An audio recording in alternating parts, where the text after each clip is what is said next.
All right.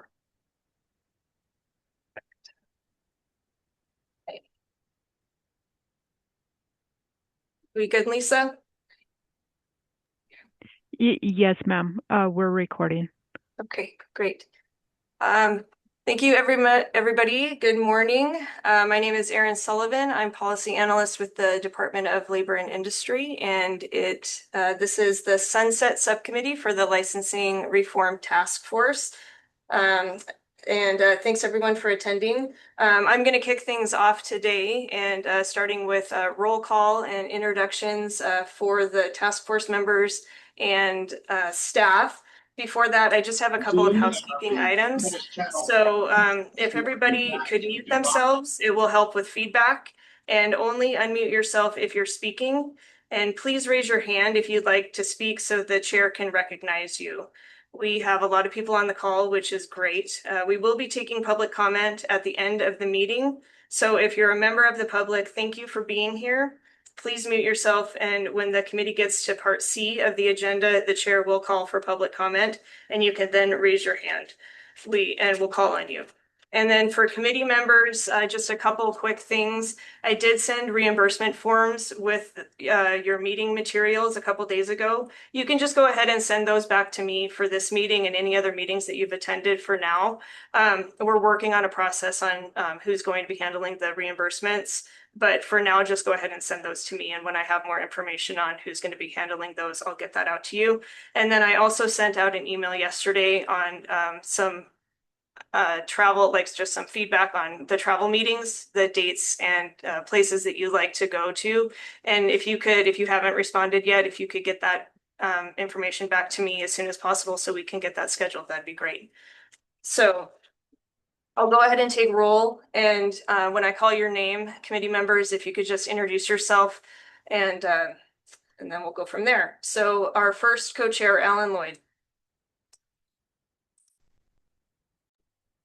I knew I was going to be first, and I still couldn't find the unmute button. Good morning, everybody. Alan Lloyd. I am the executive director of the Montana Society of CPAs, typically located in Helena. I come to you today from beautiful Atlanta Airport, and so I apologize. I will need to drop off the call a little bit early, but we'll definitely leave you in some capable hands. Thank you. Our second co-chair, Senator Dan Zolnikoff. Good morning, Daniel Zolnikov. I'm in the State Senate and the Business and Labor Committee currently. And yeah, just here to be a supportive person. Thanks. Is Stacy Anderson on the call? I am Erin. This is Stacy Anderson here on behalf of the Montana Primary Care Association and other clients. Thank you. Tanner Avery. Good morning, everyone. My name's Tanner Avery, and I'm the Policy Director of the Frontier Institute. Thank you. Webb Brown. Webb Brown, Executive Director of the Montana Dental Association. Thanks. Bob Dean. Yes, Bob Dean, here on behalf of the Montana Contractors Association. Representative Jody Etchart. Good morning, Ms. Sullivan. My name's Jody Etchart. I'm representative for House District 51 in Central Billings. John Harding. Oh, hi. John Harding. I'm from Great Falls. Actually, currently I'm in Florida, representing Montana Building Industry Association. Thank you. Is Senator Harvey on the call? Yeah, Senator Derek Harvey here, out of Butte. Thank you. And I believe I saw Jennifer Hensley. Hi, Jen Hensley here. I'm in Helena, representing speech language pathologists, occupational therapists, who else? Optometrists, audiologists, a variety of clients. Thank you. Thank you. And Senator Noland. Yes, this is Senator Mark Noland, representing the greater Flathead Valley, Big Fork area, and part of the Swan. I have the privilege of serving as the chairman of Business and Labor. Happy to be here, and nice to see some of your smiling faces. Thank you. Sierra Riesberg? Yes, good morning. This is Sierra Riesberg representing the Behavioral Health Alliance of Montana. Thank you. Representative Seconder? Good morning, everybody. Representative Josh Seconder from Bozeman. Okay. And Representative Teal? Good morning. Yeah, this is Representative Morgan Teal from House District 30, Richland and Roosevelt counties. Okay. And then Gail Tronstad?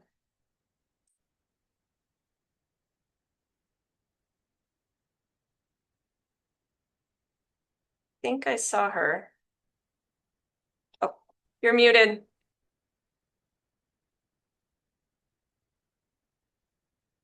Gail, you're muted.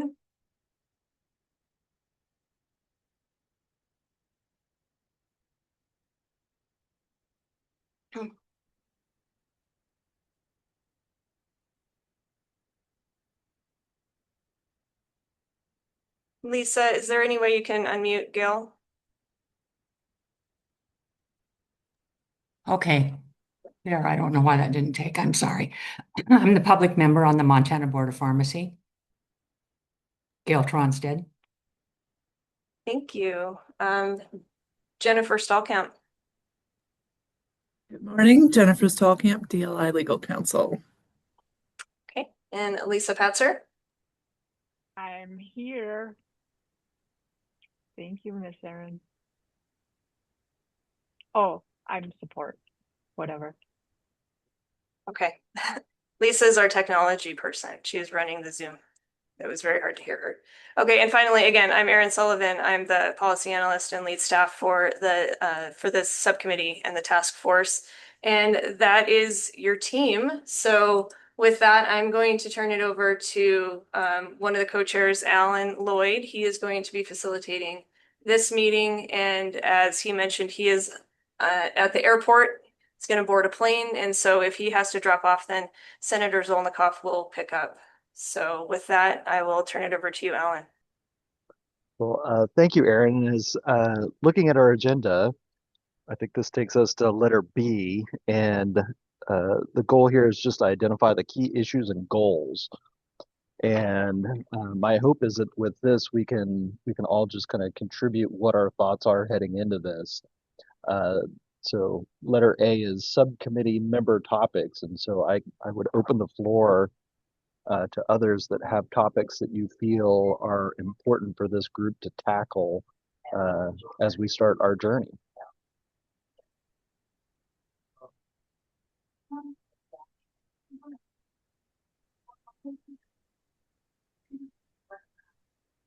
This is the moment where I feel like Ferris Bueller's teacher. I don't know. This is Senator Nolan. I don't know how to raise my hand. I'm looking at the bottom, but I don't see the little hand thing. So my hand's up. Senator Nolan, Thank kick you. us off, please. You bet. So one of the things I'd like to ask staff is we have some, I don't want to say complaints, but some concerns with some folks that in the industries that say we are getting picked on, and some are saying we have way too much regulation. We have, I mean, they call me and I say, well, now's a good chance to get it to me formally, and then nobody's done that. But so I wanted to know what are the bigger issues, whether it's cosmetology, dental, who is saying the specifics that why are we being so hindered or regulated? And then I guess I would go from there. Out of all of our licensings, who's the top ones that have had concerns? The hospital, the dental, the health industry, I know have had quite a few things come up. But maybe Aaron or somebody would know who has had the most. That's where I was looking at, who has the most showing concerns that some need help, some want help, and others don't. But I don't know those numbers. Who has actually given us numbers or complained or concerned?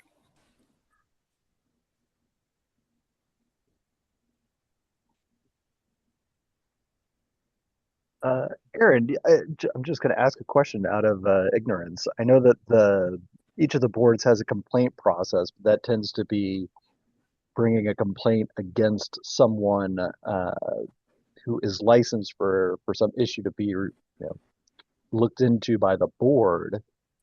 Does the department have like a methodology to collect complaints from licensees about process and uh, the current state of rules and laws?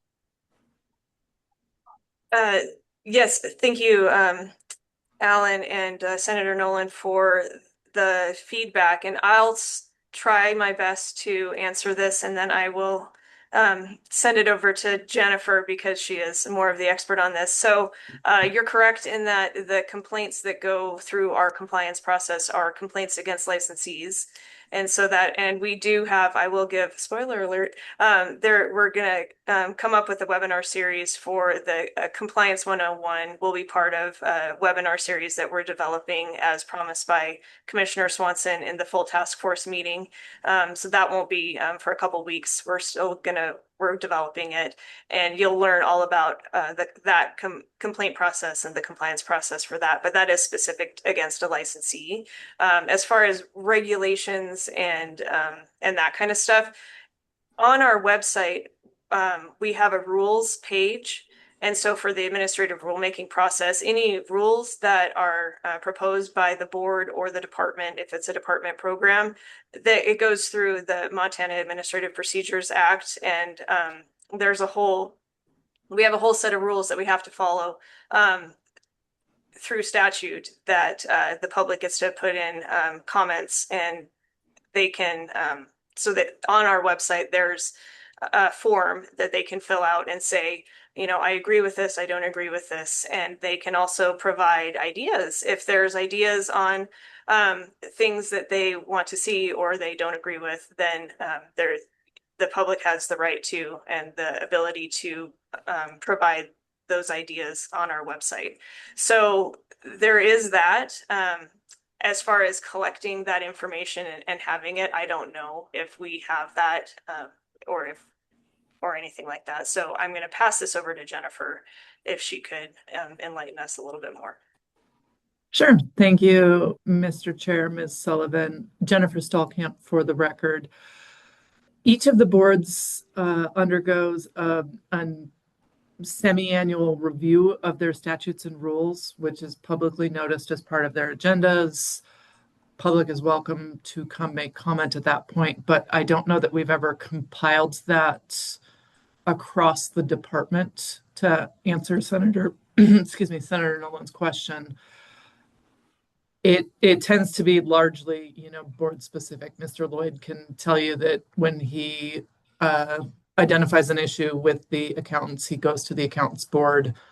We have a discussion, a conversation, and then the board decides whether or not to take action. And many of you are also involved stakeholders in the rulemaking process. So when boards go to look at administrative regulations, they go out to the stakeholders for input. But I don't know, Senator Nolan, that we can answer your question about which board has complained the most about, or which group of licensees has complained the most about overregulation.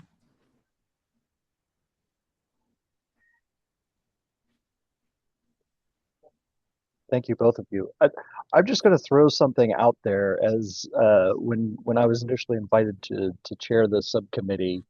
I think our focus is on sunsets, and in my head, a sunset is just a sunset happens every day. It's a regular schedule, and we know, the sun sets every day, it rises every day.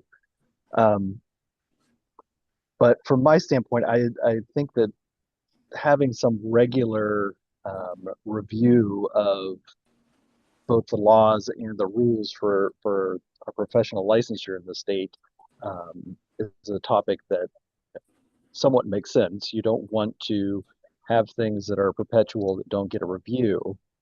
The question in my head as we go down this path is, what is important to be reviewed And I think the other question is who should be doing that review and managing it? Does anybody have any thoughts on either of those ideas? And I see, Webb, you've raised your hand. You've found the button successfully. Thank you, Chair Lloyd. And a question probably for either Ms. Sullivan or Ms. Stallcamp. I agree. Obviously, this is the Sunset Committee, but before you have a sunset, there should be some sort of review. And I like the idea of a regular review, whether it's like a decade or anything like that. So my question is, are there examples of other review and sunset processes out there that we can follow? If I recall, I think there was a decadal review of the tourism department under the Department of Commerce. I believe that had passed. So I guess I'm just wondering, is there already an example we can follow for exactly what you say, Chair Lloyd? Some sort of process, who does it, what's involved, what are the criteria? Jennifer, Aaron, do you have examples of that? Thank you. I will take that one. Chair Lloyd and Webb, thank you for the question. There's a fascinating history in Montana and also nationwide. So there's a lot of examples. There's a lot of states that do sunrise and sunset. Montana had it for all agencies. They have, there actually is statutory authority for legislative audit to do agency review. It's not for all agencies. They can choose. They're actually supposed to choose, and those are what performance audits are. And it's in, well, I had it. It's in Title II. Where is it? Title II, Chapter 8 is legislative review. As far as licensing boards go, the Economic Affairs Interim Committee has authority to do reviews. And that is also in Chapter 9? Title II, Chapter 9, I think it was. So there is a framework already for it. It's just not mandatory. Back in I think it was 70s, late 70s, early 80s, it was mandatory. So Montana did try it, but it was a really short time, shortly after we had our last constitutional convention. And so I'm happy to pull the history because I think it's fascinating. But as far as looking at examples and what other states do, of course, we wouldn't really be comparing apples to apples because the way our agencies are set up aren't exact, but there are definitely some examples we can look at as far as how different states handle sunrise and sunset reviews. And then one thing that I will offer up to the committee to consider is if you're looking at a board sunset review or an occupational sunset review, because they're different. Because one board, like the chiropractors, I'm not picking on them, but they license one occupation. The Board of Medical Examiners, they license several occupations. And so if you sunset the Board of Medical Examiners, then you're getting rid of all of those licenses potentially, or you're moving them all around. So that's a much bigger review than if you're sunsetting the Board of Chiropractors and then you're just getting rid of or moving one occupation. Does that help? Okay.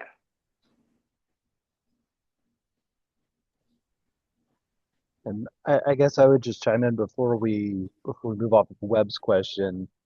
I just did a real quick ask to my peers in the other states and received a few examples from states that do a sunset on a regular schedule.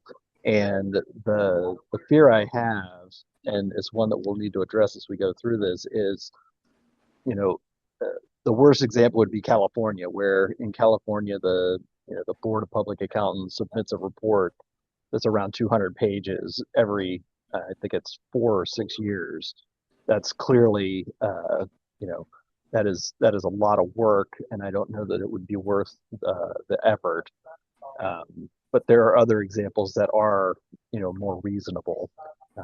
And so I think one of the things that we'll have to ask ourselves as a group is, what is that appropriate level and what is the critical information that whoever the group that's looking at this, be it the interim committee or some other group, how do we make sure that they have the right amounts and specifically the right information to do this job well? Tanner, the floor is yours, my friend. All right, Mr. Chair. Yeah, I kind of wanted to chime in here. So we work on sunsets quite a bit, and so I think there's some things to maybe kind of go over. I have a lot of thoughts, but I'm gonna spare all of them and just kind of give some high level thoughts for folks. Um, and there's very clearly kind of like an incentive. There's some good incentives and some bad incentives with licensing, and I think we kind of got to just address them and wrestle with them a little bit. And I think that's kind of maybe open the door to where we want to go with what a sunset should look like, where it would be over the top. Because I agree, if we're going to be doing sunsets and it's a 200-page report for the sake of a report, that's probably not going to work. And I don't think anyone's really in favor of that. Some good incentives that we have right now is that I think both boards and licensees um, are incentivized to practice the full extent of their training. I think we've seen some really good reforms brought forward by either associations, boards, or the licensees over the last few years, over the last like 5 years, I'd say, maybe even going back further than that, that were really awesome. And I think that's a good example of a good incentive. Another one would be that boards and licensees are the experts. They're very clearly the experts of their profession, and therefore they want to make sure there's high standards. They want to make sure that it's a good reputation.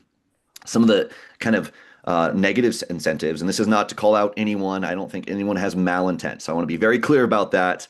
But this is kind of just an incentive thing I think it's worth acknowledging, is that once regulations are in place, there is very little incentive to kind of get rid of them or review them. And like I said, that's not to call out anyone or to accuse anyone of anything. I think everyone has good intents, but it's just kind of an incentive thing that we need to wrestle with. With that being said, I think that the review process could look like sunsets. I think there's what I'd love to learn more about is what other states have done to address that. And they kind of, from my understanding, have built in the sunset as the review process. Some of them do it. We have to review a fifth of all licenses over a 10-year period. We have a legislative session every other year, so I don't know if we want to do this administrative. I will leave the actual mechanisms how we do that to a further discussion in the future. But some things that we should look at maybe with a sunset would be the license itself. Are we going over the top with the license itself? Could it be better as a registration? Now, this needs to be a robust place where we have stakeholders come in and tell us what's happening. They're the experts in their domain, and that's where I want to hear from that.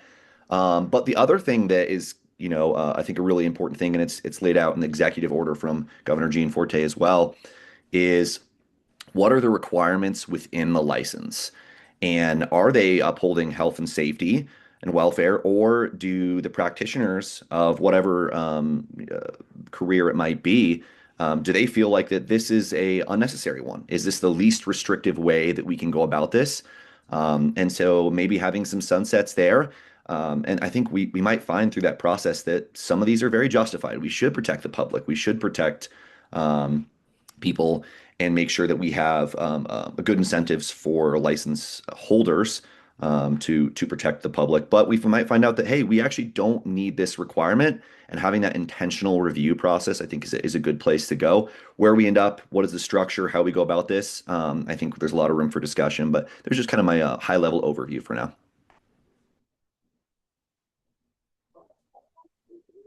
Thank you. Appreciate the thoughts and the insights there.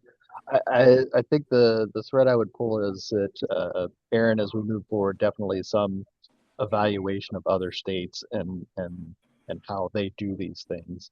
I think to go back to Webb's question about other sunsets in Montana, since I work with CPAs, we're active in licensure and tax. And I know the other model that I'm familiar with in Montana is just the tax credit review. And so that would be another just kind of structure if we're looking for things to cherry pick off of.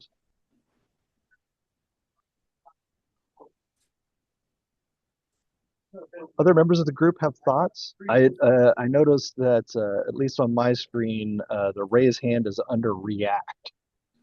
And so Jen, you have raised your hand. The floor is yours now.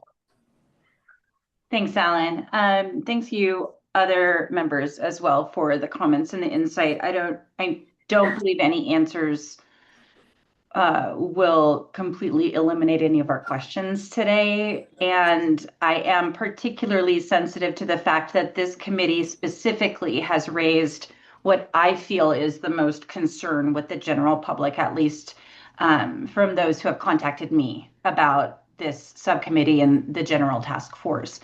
The fact is that we do have a sunset review process in place every 2 years. It's the legislative session, and the licensees and the members of the public statewide have been robust participants in that process. And I think as we look at these things, which is necessary and appropriate to look at all of the processes, I think as we look at them, we're going to see just how robust public participation is. I would invite anybody in the public listening to this call to provide members of the committee with examples that you are aware of from other states. You are the true experts in your professions and your practice. I'm glad we're having the conversation because it's often a question in the state, like, are all these regulations necessary? Are all the licenses necessary? And I hope that as we have this conversation, we all remain very open to the idea that this is happening every legislative session already.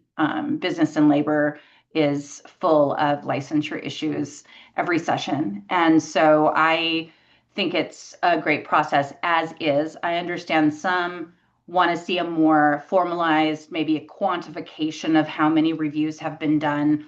I hesitate when I hear suggestions like that because it sounds a lot like bean counting to me. And I think the folks in our departments in Montana run lean and efficiently. And if they see a redundancy in place, they're going to elevate it to attention and get rid of it. So I'm excited that we're going to have this conversation. And I understand the trepidation of the general public while we're having the conversation.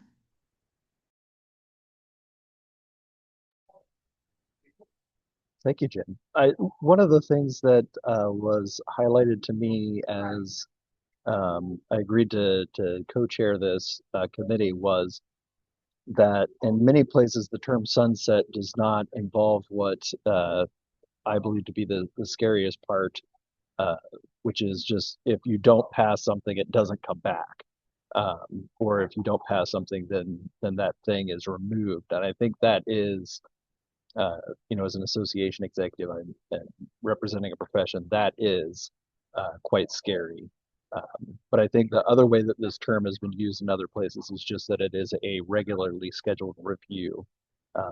And so I think, again, as this group progresses through our charge, one of the things we'll have to discuss is just that. And I think to the point of not creating more work, the legislature meeting every other year is already packed, and I would hate to have them have to renew things just for the sake of renewing them. But with that, co-chair Zolnikov, the floor is yours. All right, thank you, Alan. So can you kind of go through the format of this discussion so we know we're hitting A, B, C, D and not doing them all at once, or maybe we are. Definitely. And as I looked at the agenda, my feeling was that A was fairly broad and encompassing. And so my hope was that just to give the group an opportunity to see what the breadth of ideas that are already here are. And then we can get into the executive order. Okay. Then I'll just give my 2 cents if that's fine. We can move on. By all means. So in 2017, I carried a bill that lowered the hours for cosmetology training. And I think, I mean, this the point of that is to bring up the topic of the schools thought they didn't need that much time to train people appropriately. And it passed. I think the point of a review is that when there are changes in the industry, things have gotten better, maybe worse. New technologies, we are adjusting. So we're discussing this every few years to make sure that what is licensed is appropriate and also up to date. Because right now, what I've heard and seen is people just want to protect what they have and how they have it, even if it's 20 or 30 years old. Oh, sorry, you'll cry with me. So it's good to have that conversation instead of people just protecting what they have. All right, I'm gonna go with my little those are the big ones that I think it's important to have this conversation in front of the legislature. Now, the legislature can always bring it up, but that would mean that someone would have to have spent all the time doing so, and it's better to work with you guys than just have some random legislator bring a bill to change your industry completely randomly. So I don't, if it's people are just going to be afraid of having this discussion and want to keep it as is, we're not really going to get very far. So hopefully people can see the positive sides of what we're trying to do. Thanks.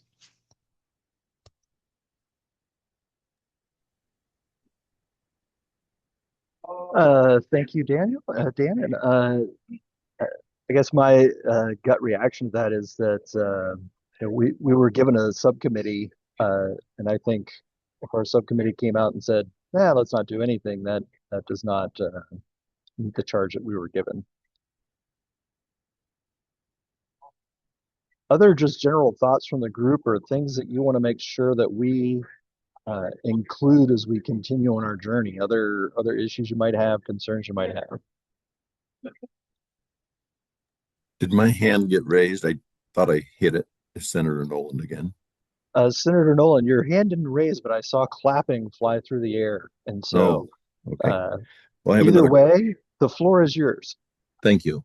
So one of the things that I was hoping that we were going to do in legislation, we have what's called zero-based budgeting, or we can have that, I should say. And I perceive this as part of a sunsetting thing. So what I'm concerned and looking forward to is because again, I do hear these committees, these issues come up in my committee for the last 10 years.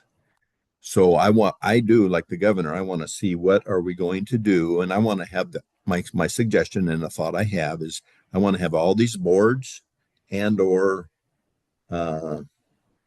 occupational review process. I want them to do it and prove to me or to the committee or a committee, if it comes to business and labor, why it's all needed. So they already have they've having issues, the board meets, they discuss stuff, then they bring it to us because one of my thoughts are, we're going to not have we're going to do away with whether it be a licensing. You have to prove that this is necessary. I think they are, but I want them to show it.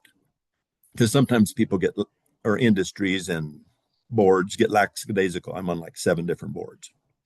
And I know they get, we haven't done anything. We don't need to do anything. Everything's fine until something isn't. So when we get it, come to our level and we go, well, either be dental or the morticians or name any of them. So my thought is, okay, guys, you guys go back, every board, you look at it, you review it, because we're going to zero-based budget you, or we're going to have this sunset. You're all sunsetting. If we pick 10 this session, 10 next session, 10 next, because we can't do them all, because I don't have time to hear them all or in our committee. But I want them to have their homework, have it all done, say we analyzed it. These issues these were our concerns. This is what the community citizens have issues. They bring it up and they look at it. And so these 10 or 15, whatever, if we go down this path, we decide these will all be brought before committee and we look at them and say, yeah, you're legitimate, or we've heard this and we were going to change it here. So anyway, that's some of my concerns and questions.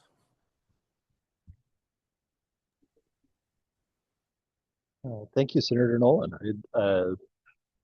I think that fairly describes the charges I felt as well. There needs to be we need to come up with some recommendation that will perform that task. And I think as we journey down that path, we need to figure out the best way of doing that.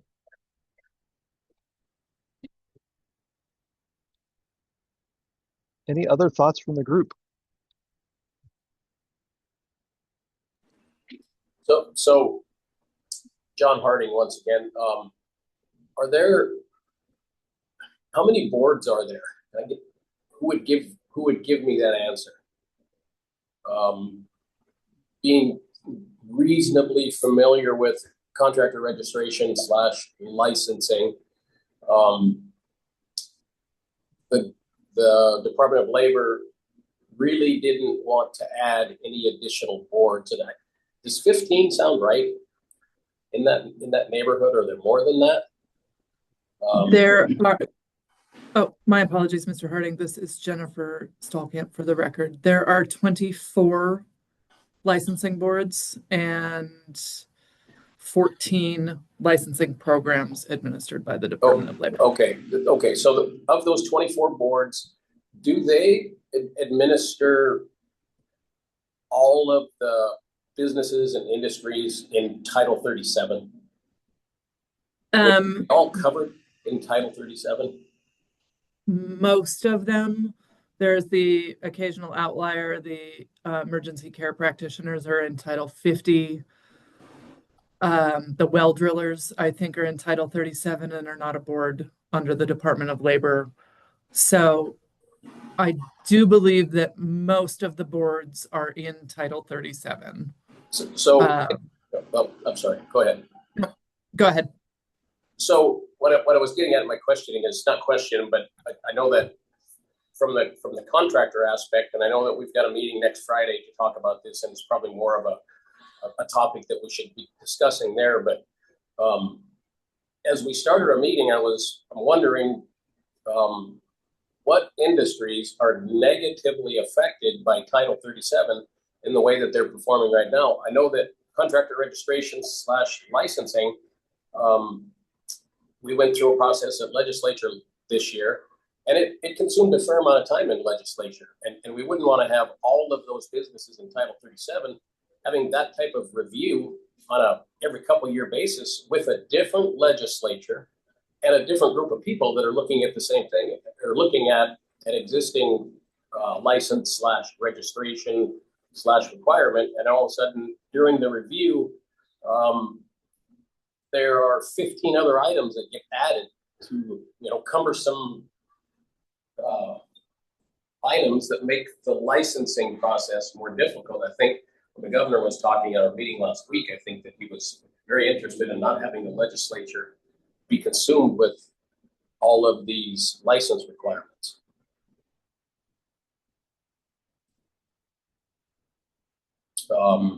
And once again, it would be, I would like to hear from an industry that's negatively affected by Title 37 and what those license requirements are. It would give us a better direction to go as far as figuring out what we can do to accomplish something for the governor.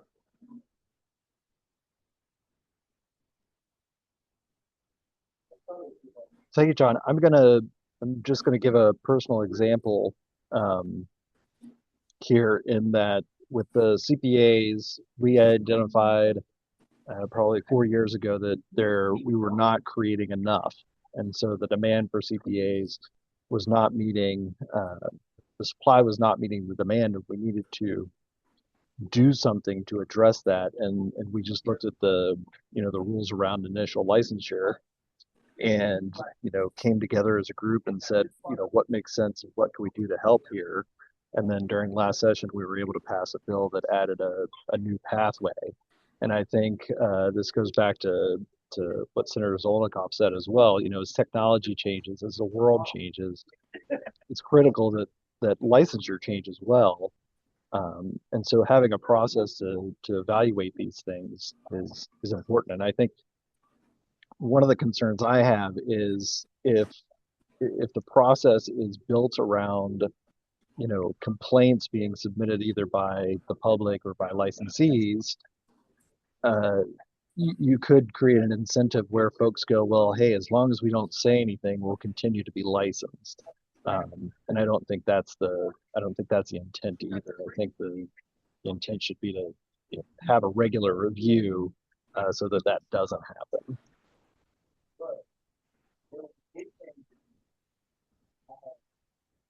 Jen, I see your hand is raised.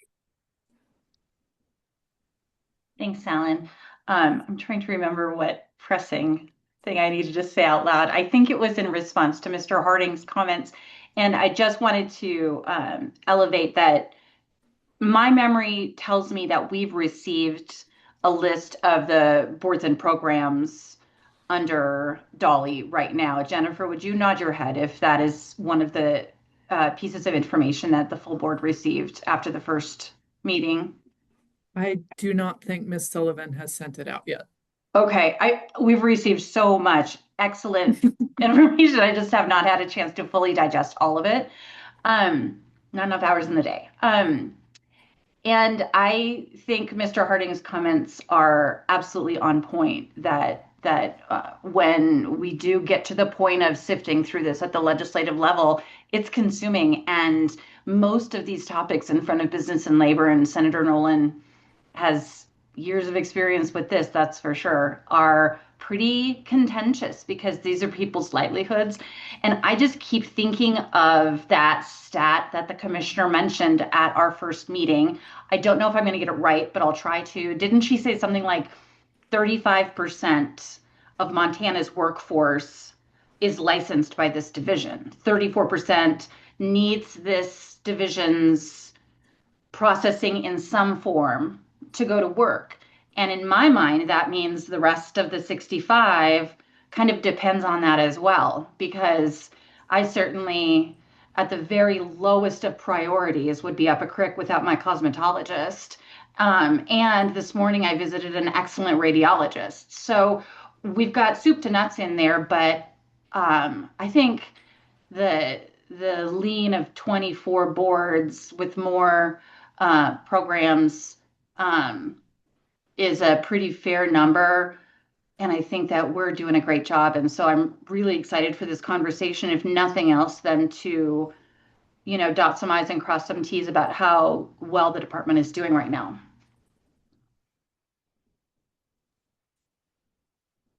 Thank you, Jen. Aaron, your hand is raised. Yes, thank you, Mr. Chair. So I wanted to just touch on a couple of things real quick. So the document that Jen was talking about was actually provided to the healthcare subcommittee. And so it was a request specific to the healthcare subcommittee about healthcare licensees and boards, the number of licensees per board and board composition and all of that. So that's what she was referring to. So she got something. It wasn't about all of the boards, but if that is something that this committee is interested in, I'm happy to have our licensing experts compile that information, and we can get that out as soon as we have it put together. So if you're interested, it would be the board and then the licenses that are the different occupations that are licensed underneath each board, and the board makeup, if you're interested in that, the number of professions that are allocated to the board. And then also the number of licensees per occupation. So you can kind of get an idea, and then also for programs. And so we can pull that information for you. And then the other thing that I was going to say about the legislative burden and the changes in the legislature every 2 years and all of that kind of stuff. Part of the information that I'm happy to pull together for you as far as what other states do is I do know that there are some states that have a nonpartisan agency put together the information and then present it as a report to the legislature. And so it kind of reduces the burden on the actual legislature for, making decisions, and then they can accept the report or not accept the report or whatnot. So there's lots of different ways that states handle sunset and sunrise reviews for that matter. So I'm putting that out there as information that I can pull for you as you work through this process. Thank you. Aaron, I'll speak for the group and say that we would love to have that information. The other thing I would ask Aaron is if you could include the report the department does to the governor every other year, because I think that might also have some information. If you're not aware, if you go to any of the licensing boards on the left-hand side of the website, there is an item for the governor's report that has been done, I think, 3 or 4 times at this point. And it just gives a really good summary of the activity and size of each board, so that you can get an idea of what is out there currently.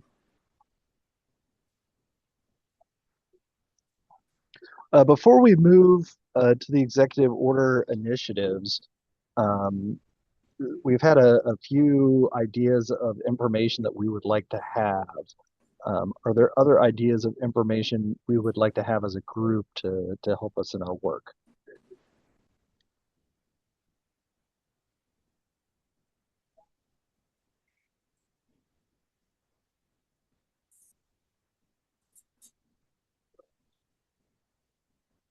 Jen?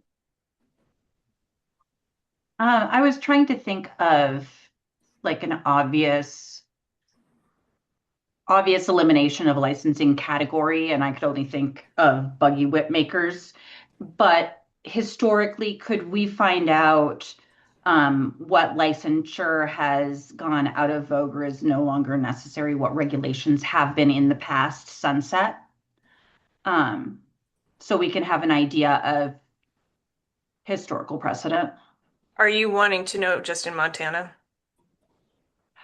Yeah, I think that would be a bit extensive for me to ask you to do it for all states and territories. So yeah, just Montana. I can do the best I can as far as the I don't have full access to all of the previous bills.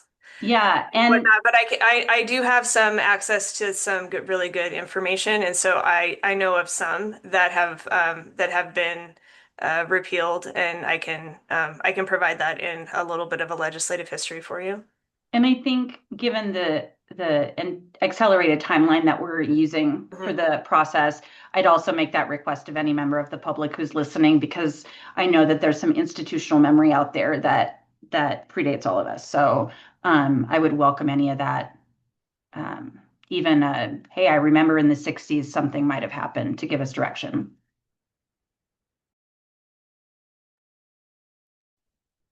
Yes, I would encourage everybody, if you remember things from the 60s, let's limit it to licensure. That could be a little crazy. Any other thoughts, data or information you all would like to see?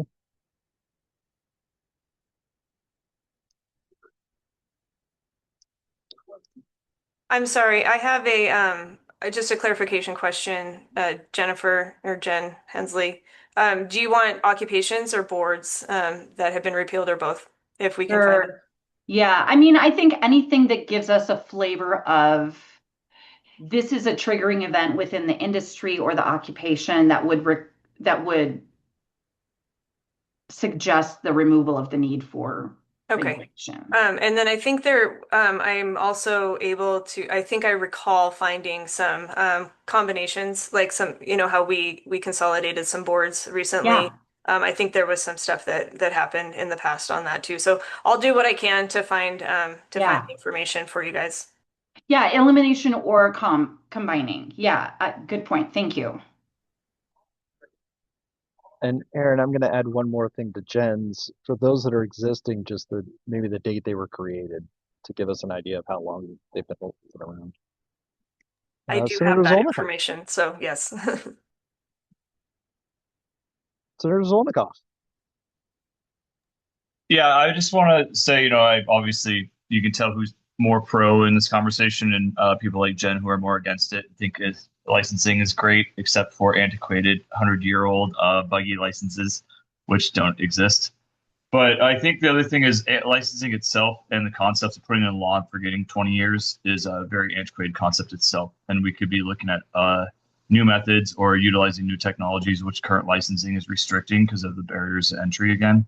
So I think that's again, like, don't just think this is saying all licensing today is not necessary. That's not the point at all.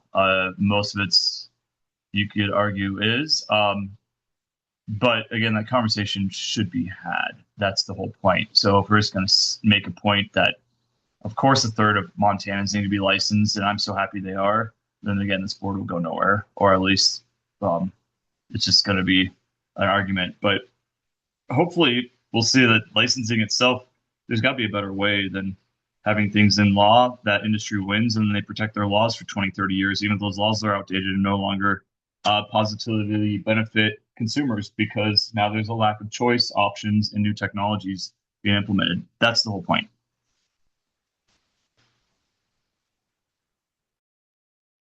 Thank you. And I will, as chair of the committee, I will say I appreciate that we are giving space to the two ends of the spectrum there. I'm going to do one more call. Any other information the group would like to have before we move on to review of the executive order initiatives?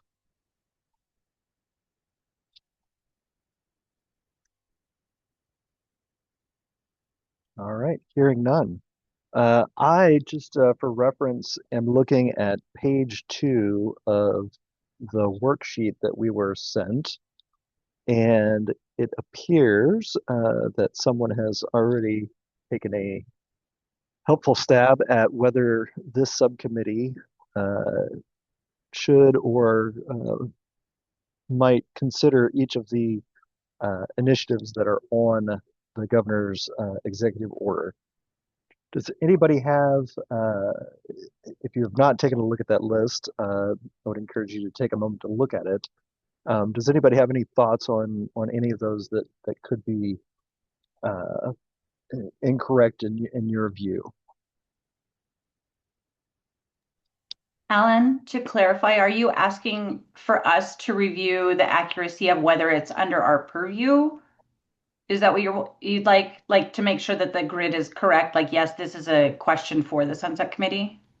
Correct. Got it. Thanks. And I would throw out there, I've not been to any of the other subcommittee hearings, but I would hope that at some point we can get a list that shows us maybe a matrix that says, this is the list of initiatives and this is which committees are working on each one so that we can kind of coordinate those efforts over time. I appreciate the head shake, Aaron.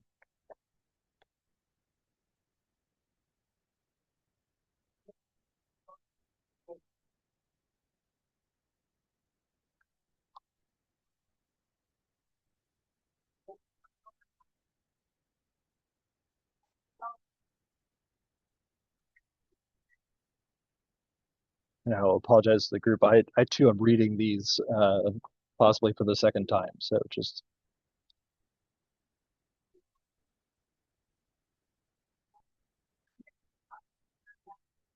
Tanner, I see your hand is raised. The floor is yours.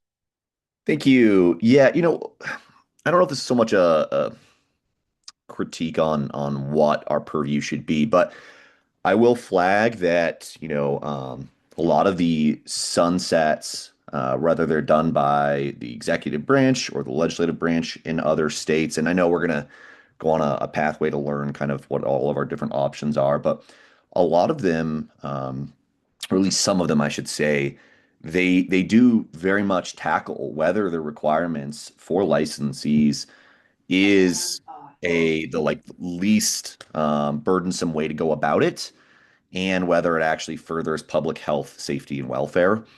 I know on this one it says if that's not part of our purview here, but I do think it is worth noting that sunsets in other states that are specifically on licensure have explicitly used that as the mechanism on whether we are restricting our licenses too much. I think, I'm sure everyone knows this, but I'll just say it. We have, comparatively to other states, we don't have that many licenses. We're like pretty decent. We're kind of middle of the pack, maybe front half of the pack. But some of the research that I've seen about this is that on the licenses, the requirements on the license holders themselves is a little bit more, puts us towards the latter half of the pack, which tells me that, hey, maybe there's a place for us to discuss whether these requirements are over the top or not, whether they are the least restrictive means. And I think through that process, we'll hear just a lot more from license holders about, no, this requirement's actually fundamental to protecting health and safety. And that's what I'd like to hear. I'd like to hear that this is really, really essential. And then maybe we might find some spots where it's not so essential. Thank you. And so I'm gonna agree that that top item I would switch over to the yes column. Are any of the other ones? Do folks think any of the others would be worthy of a switch one way or the other? Um, Sorry, can I ask a clarifying question?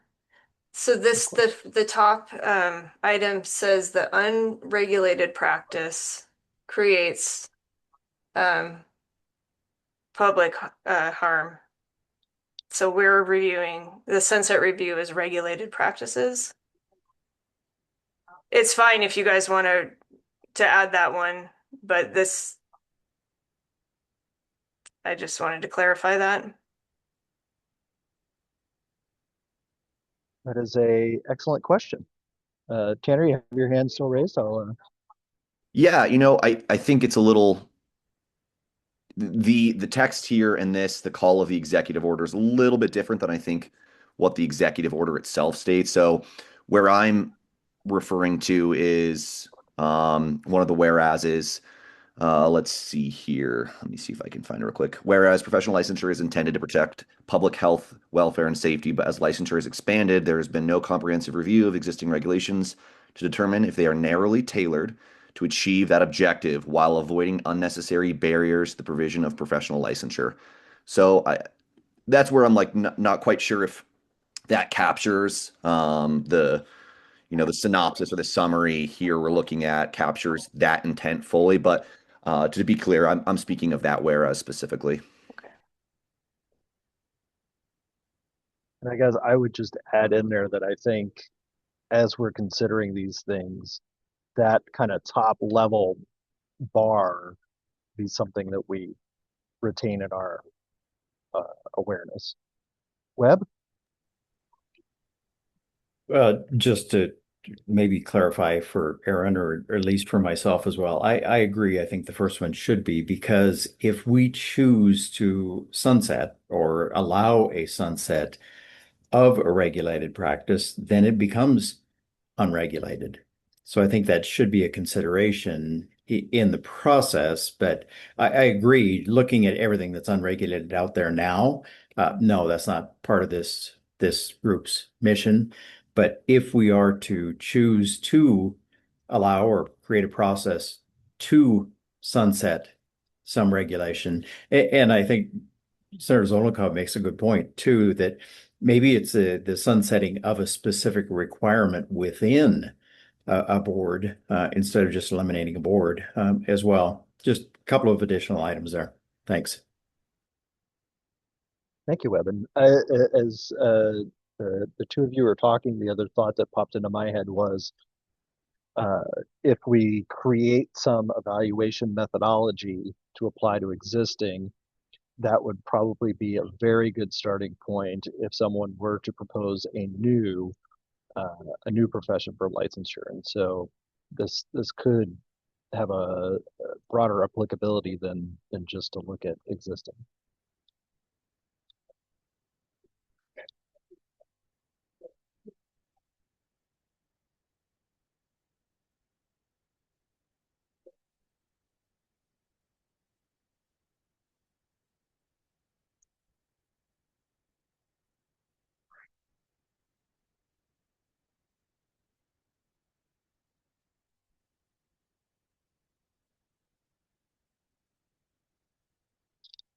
Other thoughts on the list of initiatives?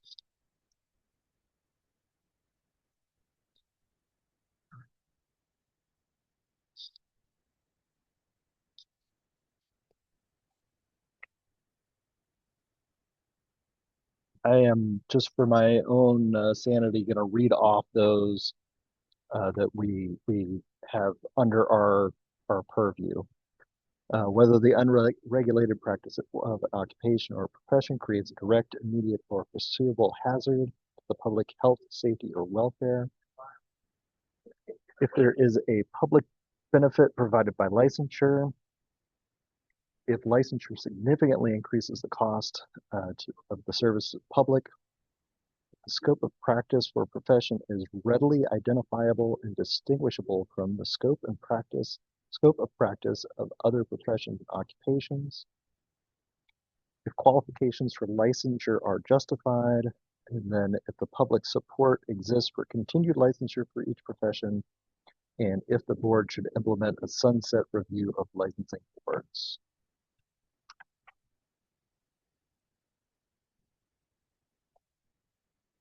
That to me feels like a pretty heady challenge for us.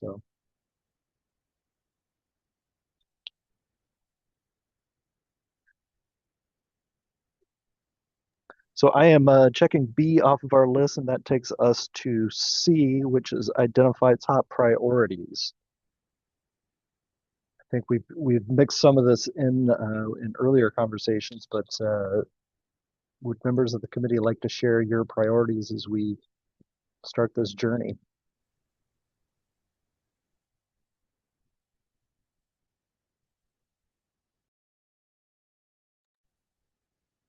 Jen, go ahead, please. Thanks, Ellen. You're aware I ask a lot of questions based on what the rules are. So are you looking here for, of the yeses on the executive order, which we'd like to prioritize? And if that is the case, then I think if there's a public benefit provided by licensure, and then looking down, would harm be created by the elimination of licensure? I think the public health and safety benefit should be our priority in examining.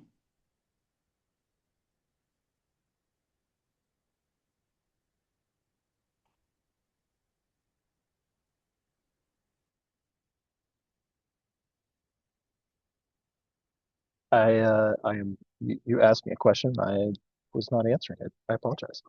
I saw your yes, head nod. I took that as a yes. yes, and so I think we go through the activity of identifying the initiatives that we will do.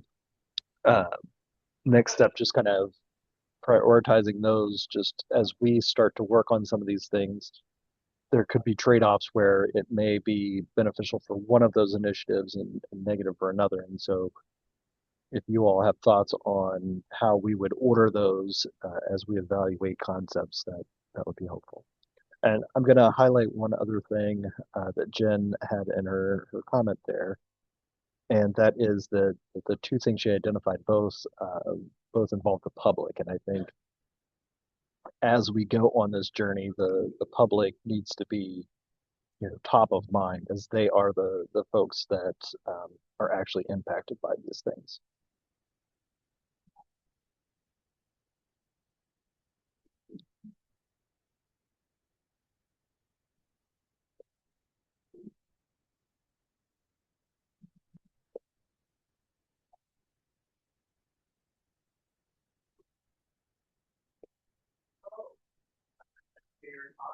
Any other thoughts on the list for priority? I think obviously the question if a state should implement a sunset review of licensing boards would feel like a pretty important question for us to answer, since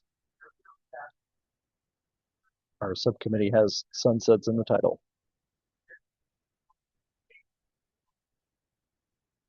Tanner, I see your hand raised.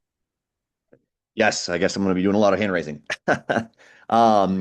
I think we talked earlier about this too, so I would just flag that my thoughts and concerns and kind of overall take earlier would apply to this point as well, of where we should go and our general direction should be in.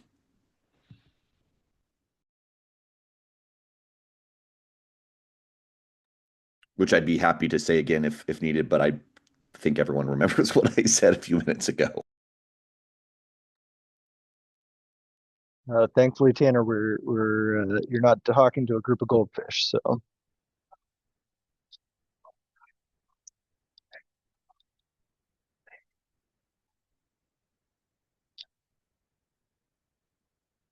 I give just one more ask if there's any question on or any thoughts on how to prioritize those initiatives that we've identified.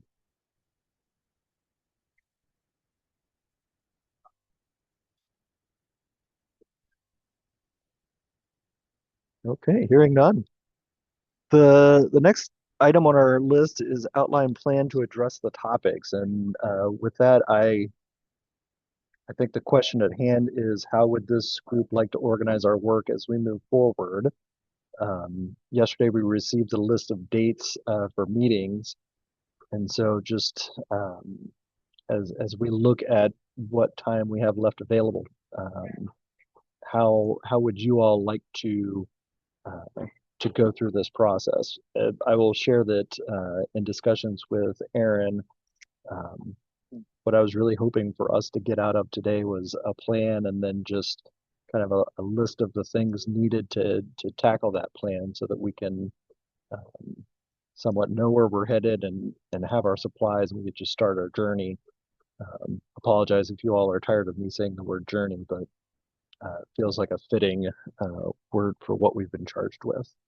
So any ideas on how we should work through this process?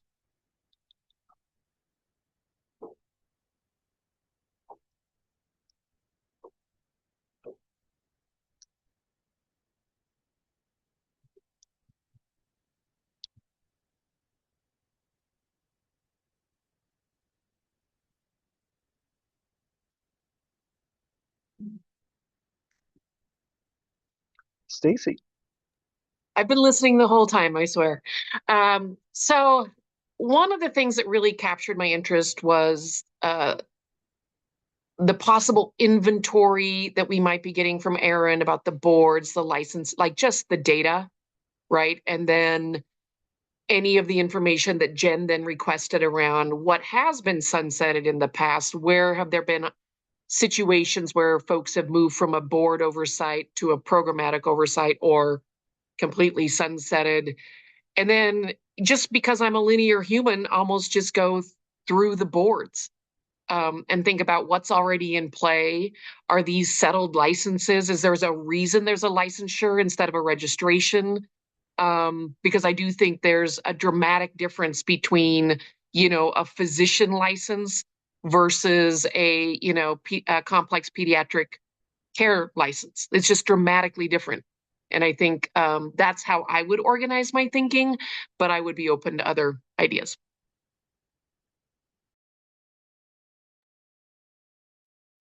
Thank you, Stacy. I think that is a good thought. The only reaction I had to that is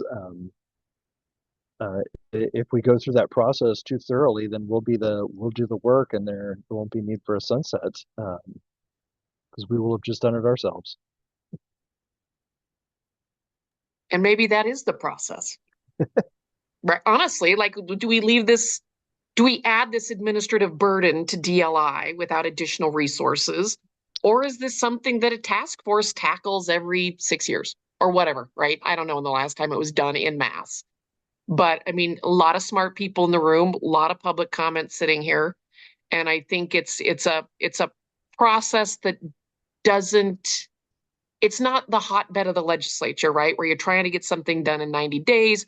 Who can show up that day as frequently? Who carries the weight of the day?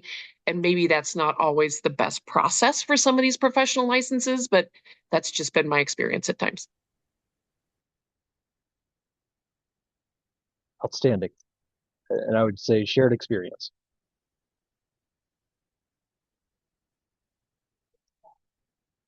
Aaron? Hi, I know that I'm not on the committee, but I would just offer up for everybody's sake that it is going to be information overload. And I know that there's only 5, is that right? 5 more meetings And you all also asked for other states' processes and best practices and all of that.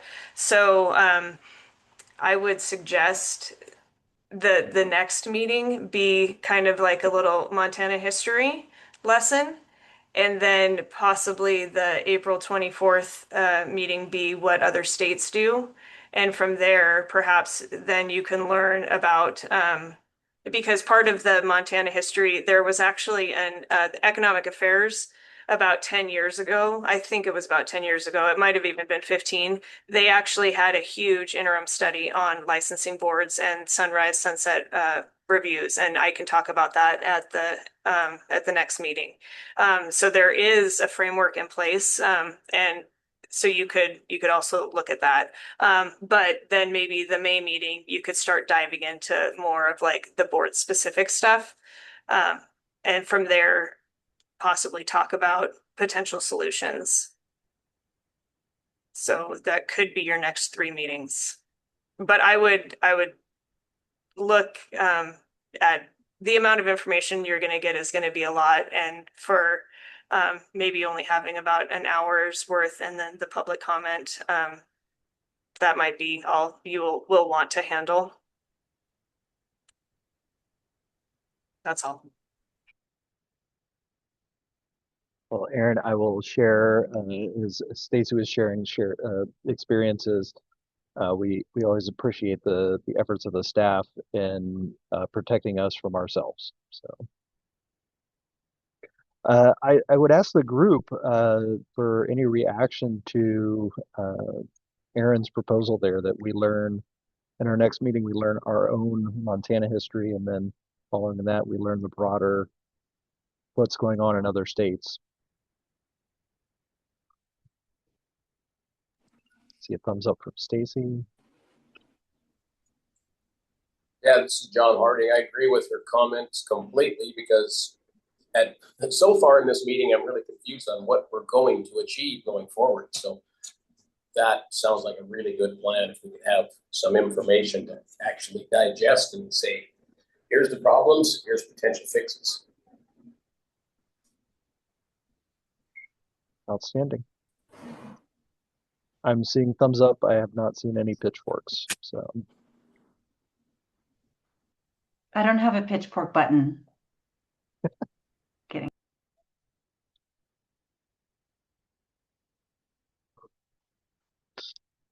well, looking at my agenda, that would be item D. And then it has a sub of instructions for the staff at the next meeting. Aaron, since you submitted the winning proposal for how we're moving forward, do you have any instructions for yourself? I have taken some notes. I haven't taken enough notes, but I will go back and watch this meeting. I did come up with just a really quick meeting ideas. And so for the March 20th meeting, we'll do a little Montana history. The April 24th meeting will get into other states and their processes. The May 22nd meeting, we can tackle the boards and programs and do some specifics on that. And then in June, we can look at some options. And then in July, we can refine our proposal. That feels like an excellent plan.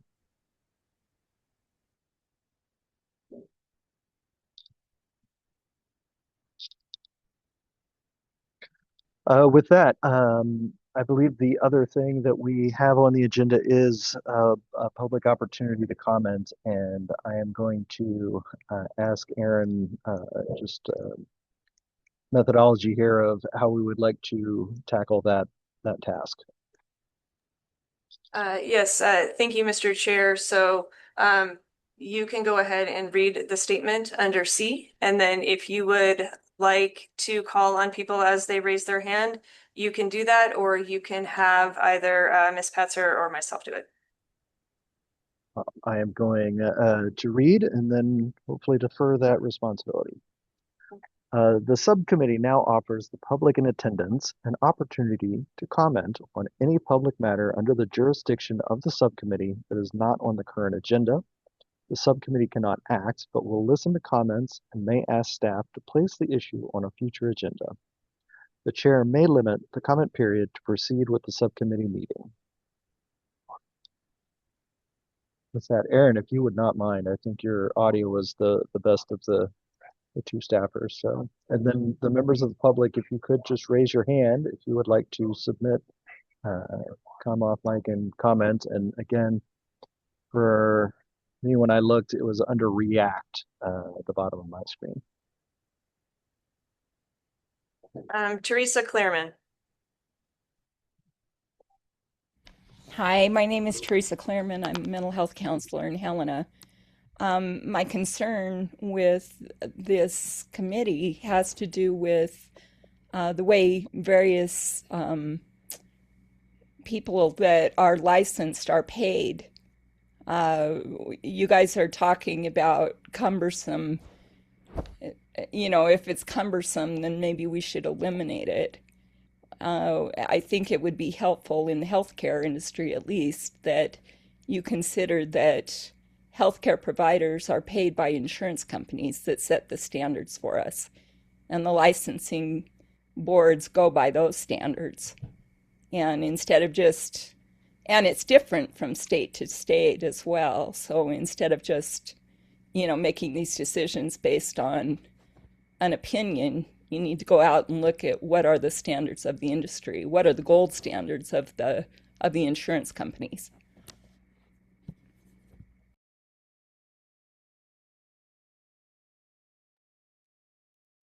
Thank you, Ms. Clearman. Does anybody else wish to provide public comment? If so, please raise your hand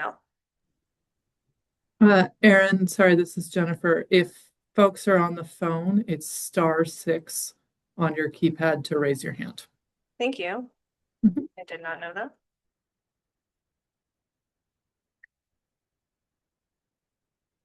that. Jackie McBroom. Good morning, Chairman Lloyd and members of the committee. For the record, my name is Jackie McBroom. I'm the business manager and the electricians representative for IBEW Local 233. You know, I'm glad to see that you guys are looking into all these aspects, but at the same time, you know, with us, I'd like to say for the electricians, you know, they have not charged our licensure out. So in other words, if you got a licensure for free last time, there's no expenditure on the public. It's about public safety with us always. We are glad to answer any questions that you might have on that public safety issue. And I can also speak on a little bit on behalf of the plumbers as well, because if you don't have licensure for those two trades, the plumbers and the electricians, for sure, I mean, that could create an immense health hazard. And I can put a point blank, nobody really cares until someone's house burns down, right? And their family gets hurt. So I'm just going to leave it short and sweet on that to give everybody else an opportunity, and just thank you for having us all on. There are several IBEW union and non-union personnel on here that are glad to be a part of this conversation in this public comment time. So thank you so much again for what you do, and we look forward to seeing what you do in the future. Thank you. Anybody else wish to provide public comment? Please raise your hand.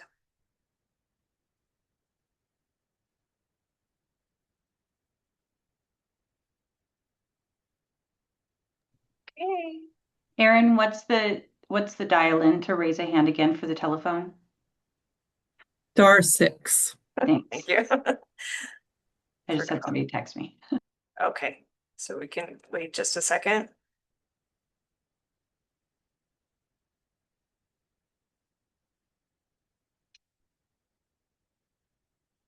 I don't see anybody.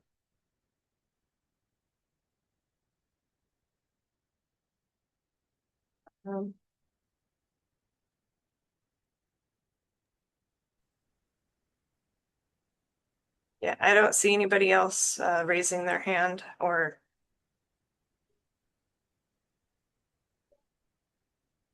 Outstanding. Well, I would thank the members of the public who contributed their comments. As always, the this activity is for you, and so we appreciate you taking the time to participate. And with that, our next meeting will be March 20th of 2026 at 10 a.m. on everybody's favorite program on the planet, Zoom. With that, Aaron, do I just adjourn the meeting? Okay. Thank you, everybody. Have a safe weekend and look forward to see all of you in March. Thank you all. Thank you. Thank you.